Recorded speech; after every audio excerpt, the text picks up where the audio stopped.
née comme par une erreur du destin dans une famille d'employés. Elle n'avait pas de dot, pas d'espérance, aucun moyen d'être connue, comprise, aimée, épousée par un homme riche et distingué.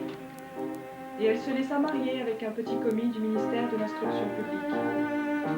Elle souffrait sans cesse, se sentant née pour toutes les délicatesses et tous les luxes. Elle souffrait de la pauvreté de son logement, de la misère des murs, de l'usure des sièges, de la laideur des étoffes. Elle songeait aux antichambres muettes, capitonnées avec des tentures orientales.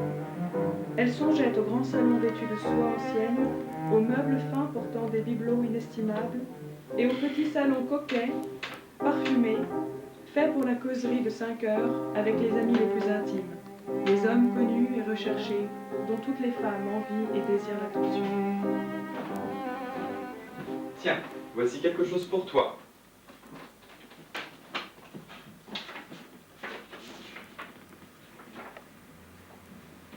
Le ministre de l'Instruction publique et Madame Georges Ramponneau prie Monsieur et Madame Loisel de leur faire l'honneur de venir passer la soirée à l'hôtel du ministère le lundi 18 janvier. Que veux-tu que je fasse de cela? Mais ma chérie, je pensais que tu serais contente. Tu ne sors jamais. Et c'est une occasion, celle-là, une belle. J'ai eu une peine infinie à l'obtenir. Tout le monde en veut, c'est très demandé, et on n'en donne pas beaucoup aux employés. Tu verras là tout le monde officiel. Que veux-tu que je me mette sur le dos pour aller là?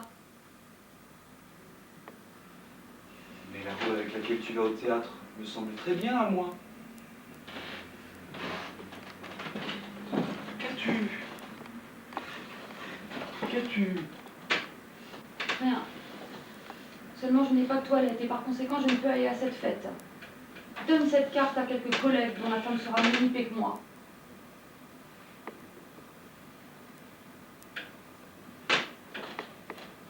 Voyons, Mathilde.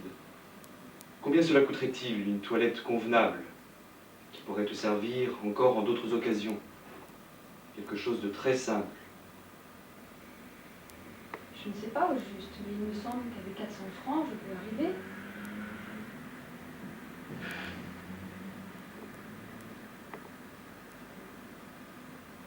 Soit. Je te donne 400 francs. Mais tâche d'avoir une belle robe.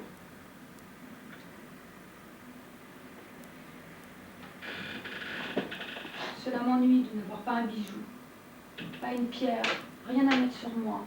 J'aurais l'air misère comme tout. J'aimerais presque mieux ne pas aller à cette soirée. Tu mettras des fleurs naturelles. C'est très chic en cette saison-ci. Pour 10 francs, tu auras 2 ou 3 roses magnifiques. Non, il n'y a rien de plus humiliant que d'avoir l'air pauvre au milieu de femmes riches. Que tu es bête. Va trouver ton amie, Madame Forestier. Et demande-lui de te prêter des bijoux. Choisis, ma chère.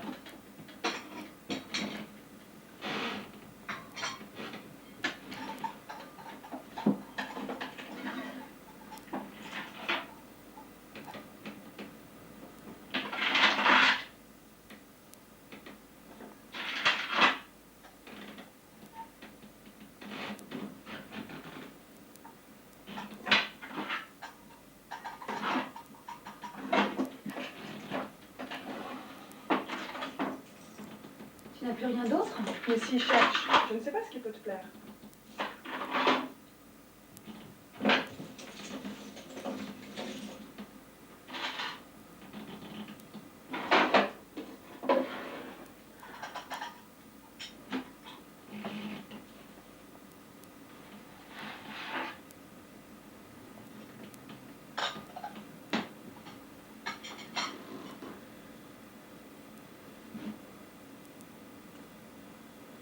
Peux-tu me prêter cela?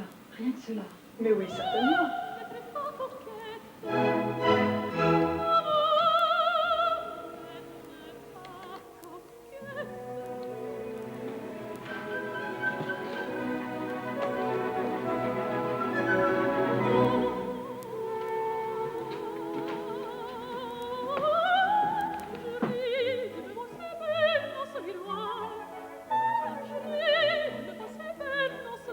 Madame Loisel eut un succès.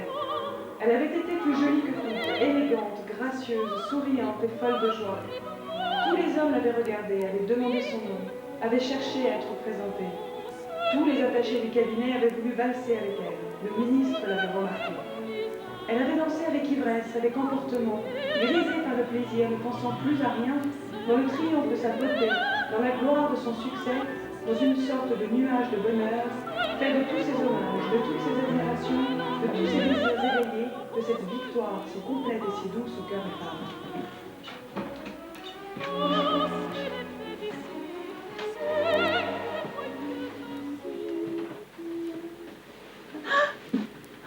Qu'est-ce que tu as?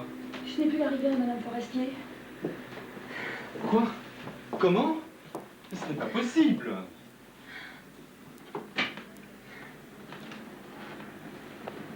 Tu es sûr que tu l'avais en quittant le bal? Oui, je l'ai touchée dans le vestibule du ministère. Et si tu l'avais perdue dans la rue? Nous l'aurions entendu tomber. Elle doit être dans le fiacre. C'est probable, as-tu pris le numéro? Non. Et toi, tu n'as Non. pas regardé? Je vais refaire tout le trajet que nous avons fait à pied. Pour voir si tu ne la retrouverais pas.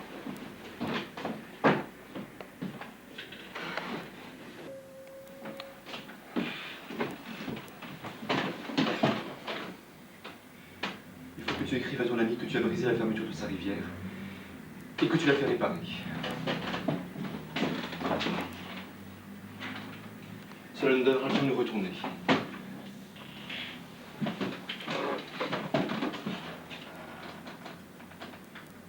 Chère Jeanne,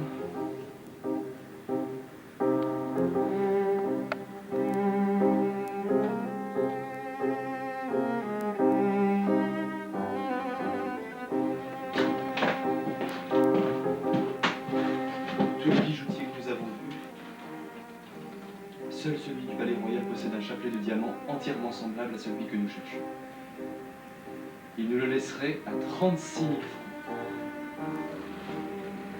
Comment réunir cette somme?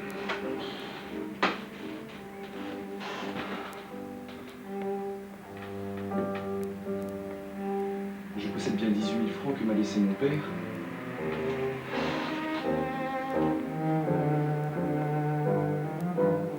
Il faudra emprunter le reste. Il faut sauver notre honneur, quitte à passer toute notre vie à rembourser cette dette effroyable.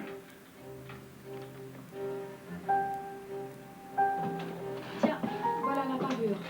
Tu aurais dû me le rendre plus tôt. Je pouvais en avoir besoin.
Madame, je ne sais, vous devez vous tromper. Non, je suis Mathilde de Loisel. Mathilde, mon Dieu, mais comme tu es changée. Oui, j'ai eu des jours bien durs depuis que je ne t'ai vue, bien des misères. Et cela à cause de toi. De moi? Mais comment? Tu te rappelles bien cette rivière de diamants que tu m'avais prêtée pour aller à la fête du ministère? Oui, eh bien. Eh bien, je l'ai perdue. Perdue? Mais puisque tu me l'as rapportée. Je t'en ai rapporté une autre toute pareille. Voilà 10 ans que nous la payons. Tu comprends que ce n'a pas été aisé pour nous, qui n'avions rien.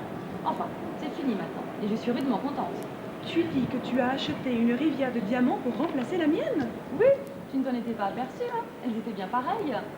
Ma pauvre Mathilde, mais la mienne était fausse. Elle valait tout au plus 500 francs.